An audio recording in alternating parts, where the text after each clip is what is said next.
Grew up on Garnet Street in Houma, and I lived right next door to my cousins. And so it created an interesting environment, competitive environment. I had a sister that played basketball. She was very good, volleyball at Terrebonne High School as well. So there was always a competition. And then next door had both Kim Cunningham, Troy Cunningham, and then Cody were my three cousins. And there was always a competition just next door. Baseball was always my first love growing up. And the other sports were really just an opportunity to stay involved and engaged. Sports as a whole really was kind of always a great escape, growing up as a kid, because you got socially, you're around your friends and just really connected, and the team, the camaraderie, right, that goes with that. And so sports was that vehicle, right, to generate and create relationships for me. 8th grade year was the first year, we could play, and I played quarterback. Houma Junior High, it was football in 8th grade. And then after that, it was, things started changing a little bit, and the quarterback position, didn't play out as I hoped it would. And so you look for alternatives. Yeah, it happened at Terrebonne High School. I think, at that time, they needed someone to step in and play the role. And so, I elected to do that. Certainly my intention at that point in time wasn't to necessarily be a kicker, but ultimately that's what played out. I remember, I think that year I kicked, a 41-yard field goal and like homecoming game, and went up winning the game. And so it kind of gave me the confidence, to kind of continue to pursue. Well, I just picked up my bags one day and showed up. For me, USL I had friends going there, and it created an opportunity because there was familiarity that was going to be there. And so I remember going through the application process and making phone calls and, asking to be able to walk on for football. Quite honestly, I didn't necessarily think it was going to be football. I was going to try out and walk on for baseball. And then when I got there, I realized and heard that they were looking for someone to kick off. And I needed a scholarship. I was paying for school myself. So provided the opportunity to walk on and earn that. It'll be Richie Cunningham. How's that name? Happy days are here again, huh? Richie Cunningham sets it down. It's up there, and it is good.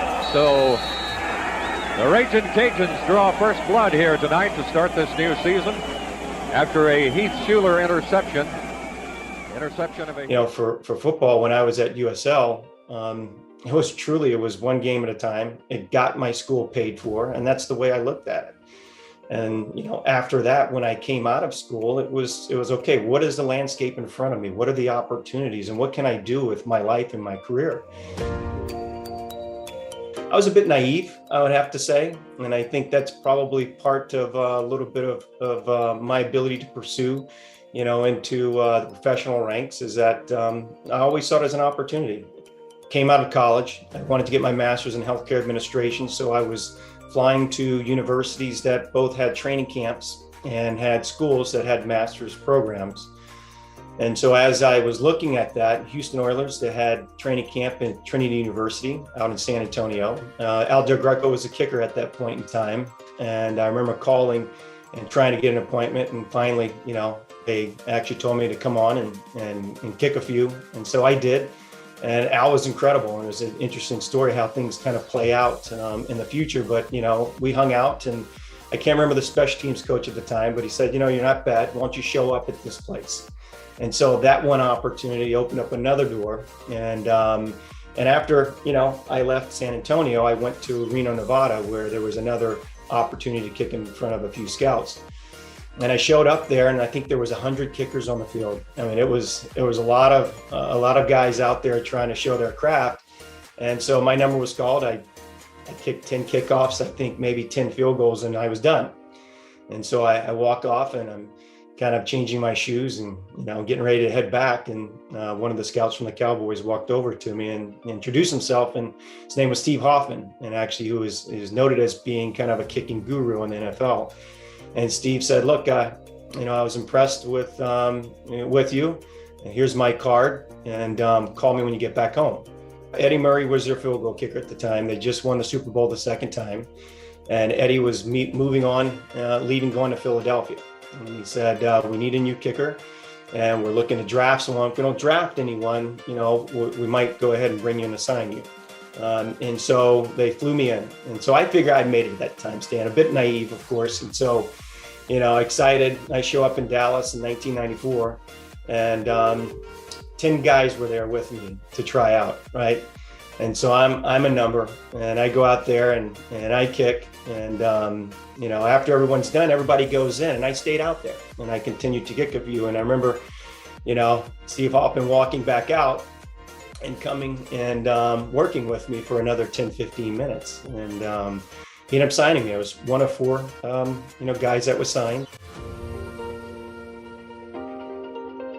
I always said that was the best thing that could have ever happened to me. I didn't make the Cowboys in 1994.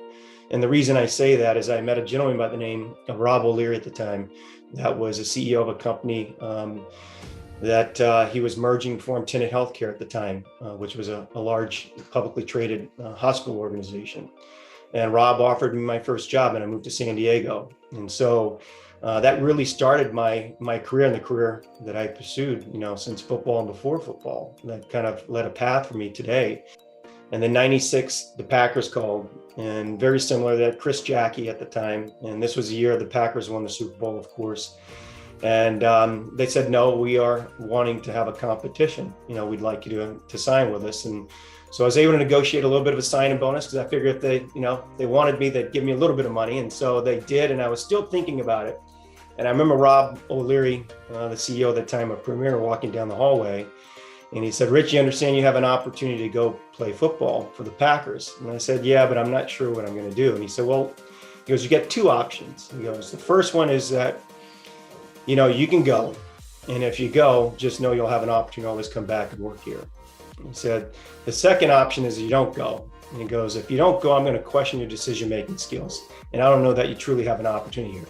So that was the sort of guy Rob was. And so I went try out for the Packers and had a great preseason, went 4 for 4, kicked a game-winning field goal against the Baltimore Ravens at the first year they were in Baltimore.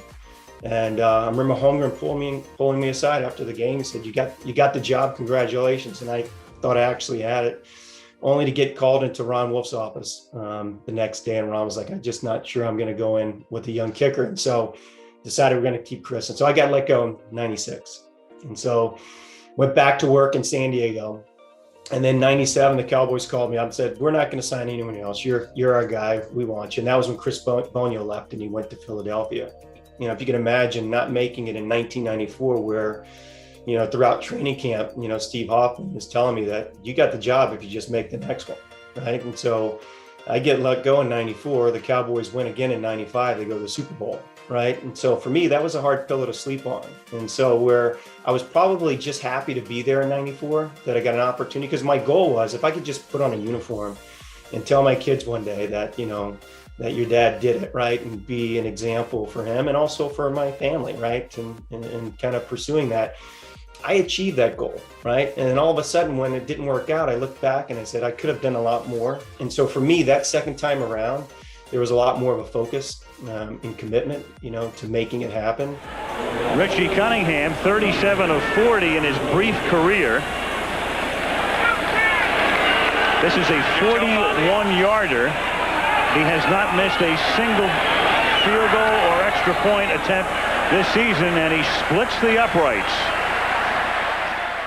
No, it's, I think the way I kind of, in the example I try to give my kids is that, when I go back and look at my career and look at the times where I perform best, it all comes down to preparation, right? The time you put in, the commitment you make to it. And for us, I remember those years where we had a system, right? It wasn't just me, right? We had, Dale Hellestrade, who was a deep snapper, and Eric Bjornsson, was my holder. And the time we spent, as a young kicker coming into the season, the team wanted to make sure we invest the time to prepare.